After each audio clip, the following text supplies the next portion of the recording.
Olá, bem-vindos a mais uma análise aprofundada. Hoje a gente mergulha nas filosofias por trás da antropologia. Exato. Vamos ver como diferentes ideias filosóficas moldaram como a antropologia estuda a gente, né? A humanidade, a cultura. Isso. E a fonte principal é o material da Virtual Books Editora.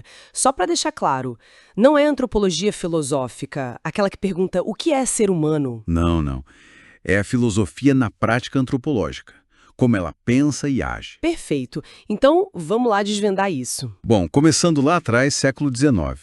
A antropologia nasceu muito ligada, né, à evolução de Darwin e ao positivismo. Ah, o positivismo, aquela ideia de que só o conhecimento empírico, científico é válido. Justamente. Buscavam uma ciência social neutra, objetiva. Mas, como o Rhys Jordan aponta, é complicado, né? Valores sempre acabam entrando na jogada. E essa busca por ciência levou a um foco meio problemático, né?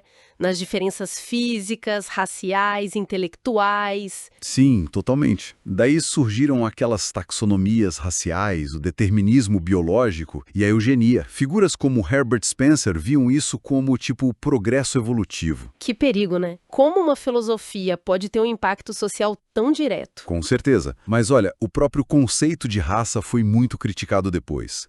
Simplista, nada científico, a Associação Antropológica Americana, mesmo em 98, reforçou isso. E a eugenia também, né? Foi bem rechaçada. Sim, por sorte. Motivações nada científicas, falta de respeito pelo valor humano, hoje são ideias marginais, felizmente. Nessa mesma época, tinha a antropologia social evolucionária. Fraser, Taylor, a antropologia de poltrona. Essa mesma.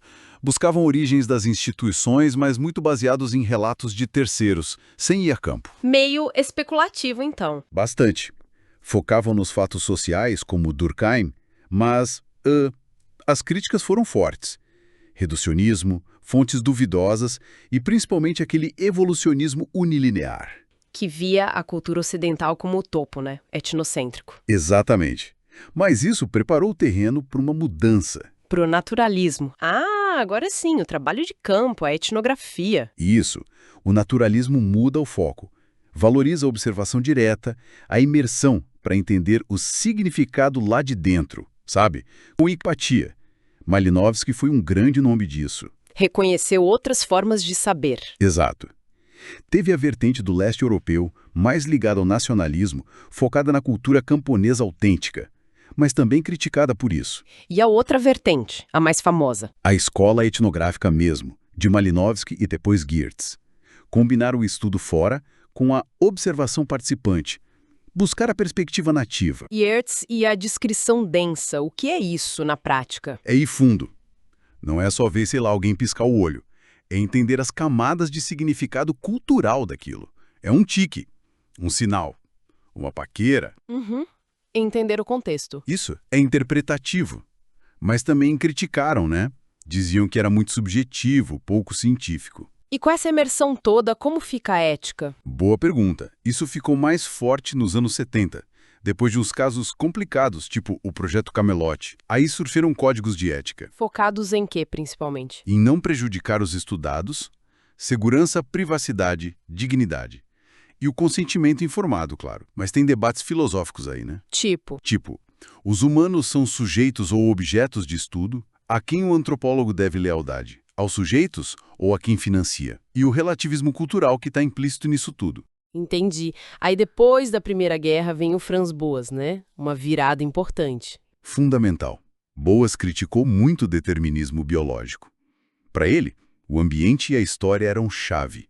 O particularismo histórico. E as alunas dele seguiram essa linha. Mead, Benedict. Sim, elas exploraram mais o determinismo cultural, a ideia de que a cultura molda muito quem a gente é. A Mead tentou mostrar isso em Samoa, embora o trabalho dela tenha sido bem contestado depois. Isso fortaleceu o multiculturalismo e o relativismo cultural? Com certeza, a ideia de que cada cultura é única, não dá para julgar por fora.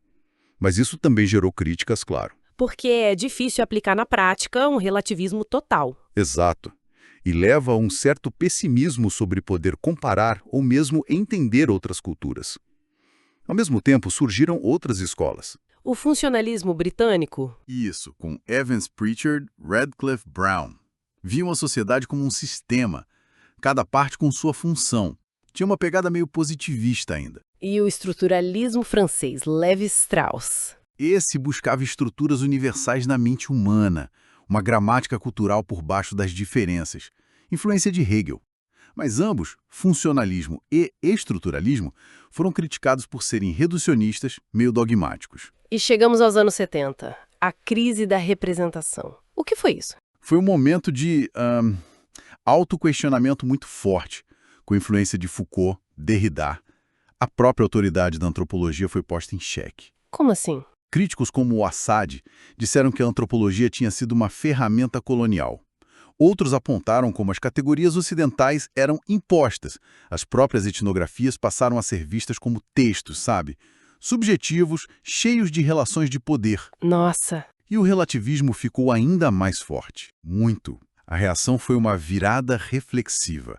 O pesquisador analisando a si mesmo suas emoções no canto. Autoetnografia.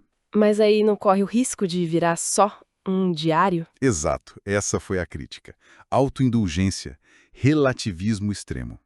O próprio conceito de cultura começou a ser questionado e surgiram novas escolas, como a feminista, criticando o olhar masculino, ou a afrocêntrica, criticando o eurocentrismo. E hoje, como está esse panorama? Essa tensão filosófica ainda existe? E como? Continua bem viva.